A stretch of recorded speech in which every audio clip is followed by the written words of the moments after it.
I'd been seeing Brittany Broski on Theo Von. Like a bunch. Like all those clips. And it was so funny. So she did amazing. It was one of my favorite episodes of Theo Von ever. And I fucking, like, she's hilarious. I love her podcast. I texted her and I was like, I would actually fall over and die to have you on my podcast if you're ever feeling like doing charity, LOL. I love the way you asked someone. Yeah, I set it up very much like, you are so above this, but like if you ever wanted to come stoop down to the slums, we're here and we'd love to have you, Brittany. Yeah. Whatever. And she said, OMFG, you know I love you, but my fans would literally stab and grill me on a campfire if I did. Stab and grill me on a campfire. And then I said, why? And she didn't answer me.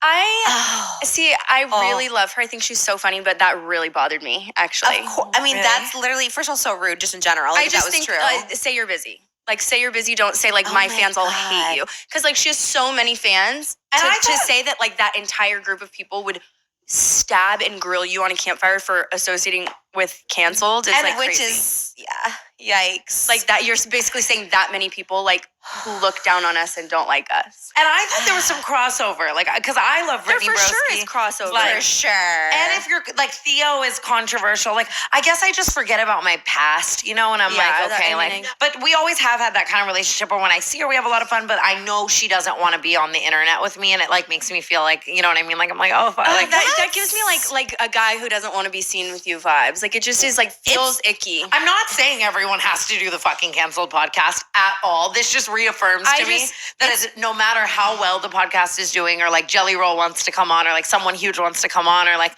you know what I mean? Like that there's always going to be so much of the influencer space who wants nothing to do with us. It's just rude to say, because even like you said, even if they don't want anything to do, you could, like you said, just like you get the hint, like ignore you, like whatever. Yeah, but then it's like, in some ways, I'm like, okay, that's cool that she just straight up was honest and like said her actual reason. But also, it's kind mean. of you could just be like, oh, I don't think our audiences would cross to say that. Do you really think? I mean, she knows her fan base better than anyone in the world. But do you really think that they would stab and grill her on a campfire for coming on the Cancel podcast? I really don't think so, because I think a lot of those same like people, like the people who I would think watch her, like the people who watch like Cody Ko and like Fibula and like those kind of people, and I feel like we have a lot of those people. And I always see, those end of the year, like most watched podcasts.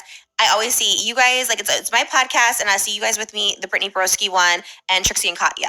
Those are like the four I see. Yeah, and it's like if you were to look at like this listeners also like. That's what I'm saying, that's what it would be, you know what I mean? So it's definitely not true, but also just like so rude, even if it was true. And it's like, that makes me sad. I honestly feel sad for like anybody who is that like conscious of like what people think. And people like love you guys. You guys are like actually like so popular right now and so not problematic. And it's like, and even your problematic past is like not compared to the other people she's been on. You know what I mean? So it's just like I was just thinking about like, you know what I mean? Like just stuff a lot of other people have done of the podcast she went on, like in comparison to like TanaCon or the things that I've done that are bad. But then again, like maybe her fans just think I'm corny or something, like completely, you know what I mean? Like just not. What, has she talked to all like several million of her fans?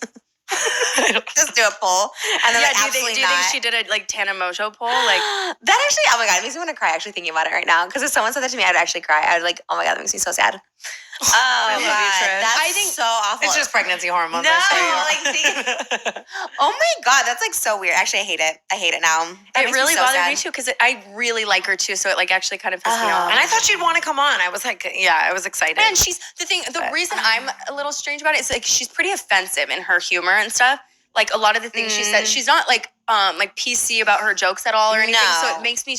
And she's had her. That's what I was thinking. It's like if it's not the offensive or the problematic of it all, like you're just saying like I suck and your fans think we suck. Yeah, she'll say kill yourself. She'll say like jokes like that and stuff. To where I'm like, wait, she's not like careful about it. She has been definitely canceled this year. Like people have canceled her for other stuff too. That's been pretty bad. So it's like, I guess I don't know. I mean, I love her. I think she's so funny. I love her too, Brittany.